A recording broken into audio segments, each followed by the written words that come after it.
Gotham, the Season 1 finale. I thought it would be better to make an own separate video about this particular finale. The episode is entitled, All Happy Families Are Alike. Let's start with how the episode started. We see Selina Kyle seeing Fish Mooney arriving to Gotham on a boat with a bunch of followers. They have what I believe is their very first interaction with each other, but not much more than that. I didn't think what would happen with Selina's character would happen in this episode, but we flash ahead 2 weeks later. I do think it's cool that Fish, what happened to her, and last time we saw her, she got shot, so they played up the whole, is she dead? Even though it didn't help that in the commercial for this episode, they showed her. So it's like, okay, well, that already kind of ruined the surprise of her just showing up. But her coming with an army, her own personal army of loyal people. Again, I liked it. Even her new look was rather interesting as well. So now, 2 weeks later, like I said, you see Falcone. I guess I'm calling him Falcone now, even though to me he will always be Falcone. His car gets hit with like a fucking bazooka. Like, legit, these guys on a motorcycle launch a bazooka at his car. It blows up. He doesn't get killed. He's in the hospital, but yet in the hospital they like tie him down to the bed. So clearly they're serving him up for Mooney to come and finish the job. The Penguin shows up though, and Penguin, him and Butch, Penguin's just telling Falcone everything. He's like, I'm the one who set this up. I'm the one who did this to you. I'm the one who not only started this, but... And I'm sitting there like, why are you telling Falcone everything? Because you telling him this, he could just tell Mooney what's going on, and then the whole fucking thing is blown up. But I guess the plan was to kill Falcone himself. So, okay, fine. But of course, Jim Gordon, arrives just in the nick of time. And the whole time I was waiting for Penguin to say, you owe me a favor, a very big favor, might I add. So I was waiting for him to say, hey, you have to let me kill Falcone.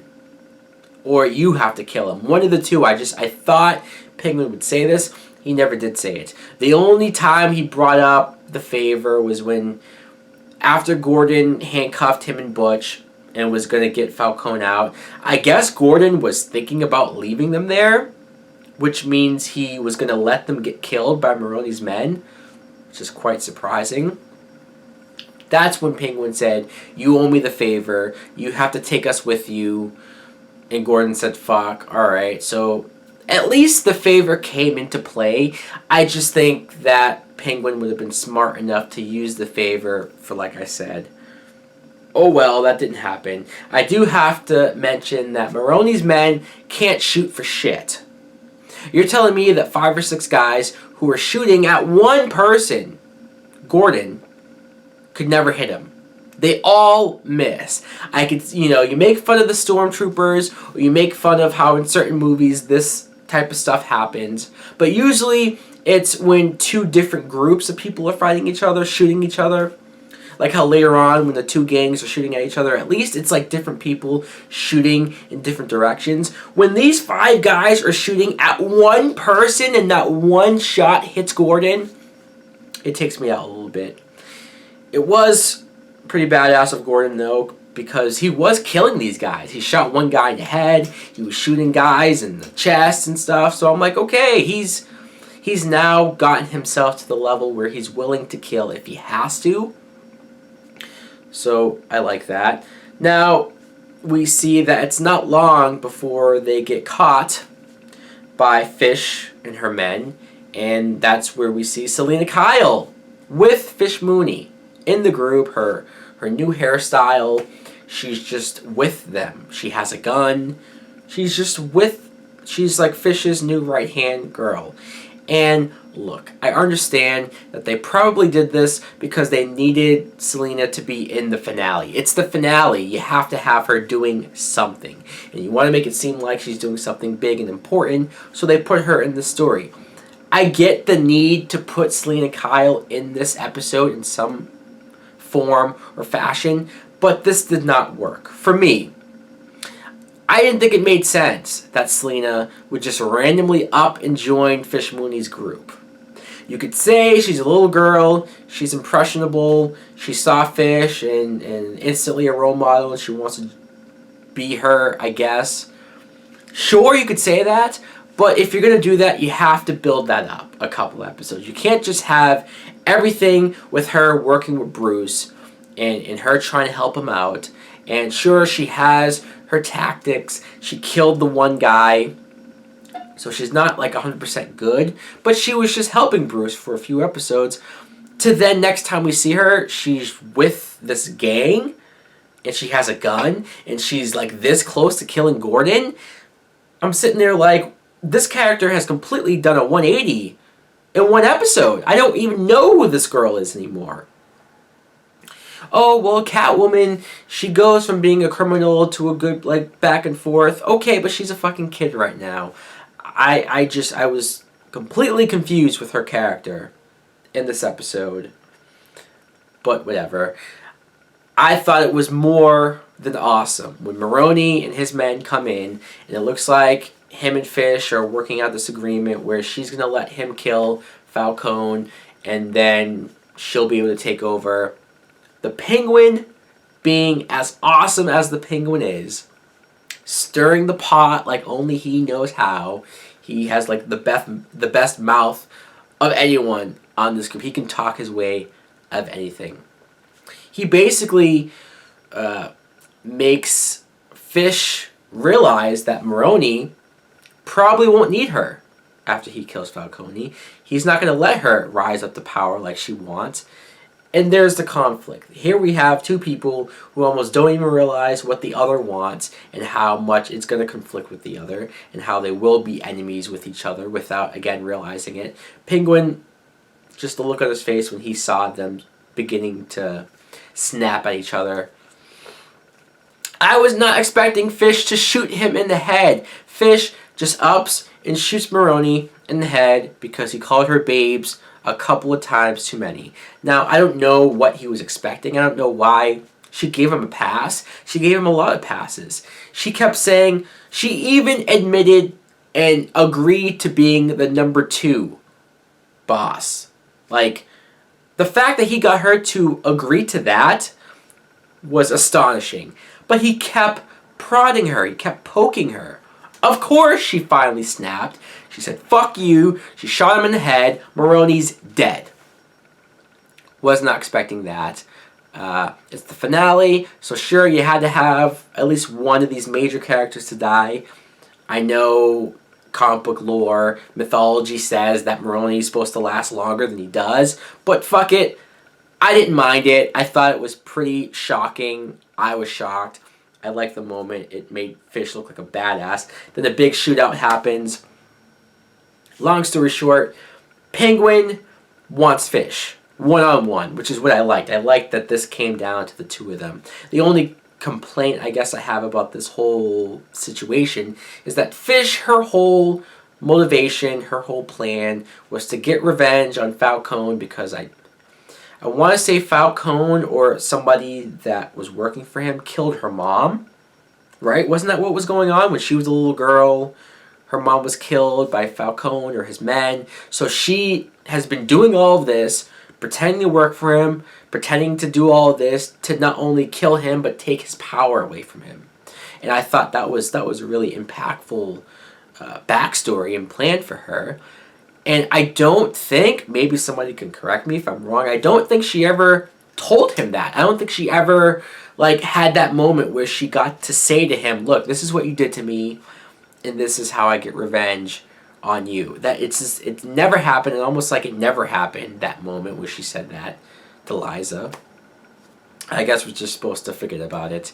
Oh well, on the roof you see Penguin and Fish fighting, which I liked. And then Butch shows up. And Butch is conflicted. His loyalty to Fish and him being tortured and mind controlled, I guess, by Zaz for Penguin. I still don't understand. Like, the whole mind control thing. I don't know. I'm not a fan of mind control. I don't even know, like, the whole, what, so they tortured him so bad that now he's loyal to the Penguin? I don't really understand how that works. Maybe I just don't understand, being tortured and Stockholm Syndrome. I know it exists. It seems like this all happened rather quick. But still, at least he shot both of them. He was that conflicted to where he couldn't pick a side. He shoots both of them. Penguin tackles Fish off of the roof, and sure, granted, she lands in the water. So you could say, well, I mean, she doesn't die, or we don't see her die. It's tricky, right? I almost wonder what would they have done with the Fish Mooney character if Jada Pinkett stayed on for season 2, if she said, hey, I'll do it. Because it seems like they had to get rid of her because they didn't have a choice. She wasn't coming back, so they had to have some explanation of what happened to her. But they didn't want to definitively kill her off either. I get it. I'm just going to say that she's dead. Because if she's not going to come back, then there's no point of thinking what could have happened to her. I'm just going to say she's dead. I love the moment of Penguin standing on the roof and saying, I'm the king of Gotham now, the city over him. It was a great moment, great shot. So throughout the episode, in the middle of the shooting and the fighting and the gang warfare, negotiations and stuff, we get Barbara, who wanted Leslie Tompkins to be her therapist.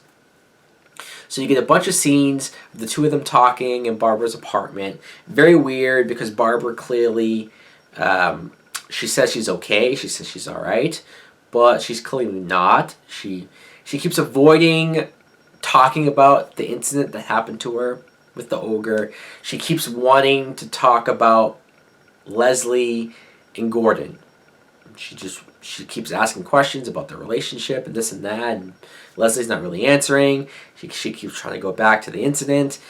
Barbara finally does talk about it, and then Barbara admits to that she was the one who killed her parents, which is something that we didn't know. It was kind of a surprise, but I wasn't shocked by it.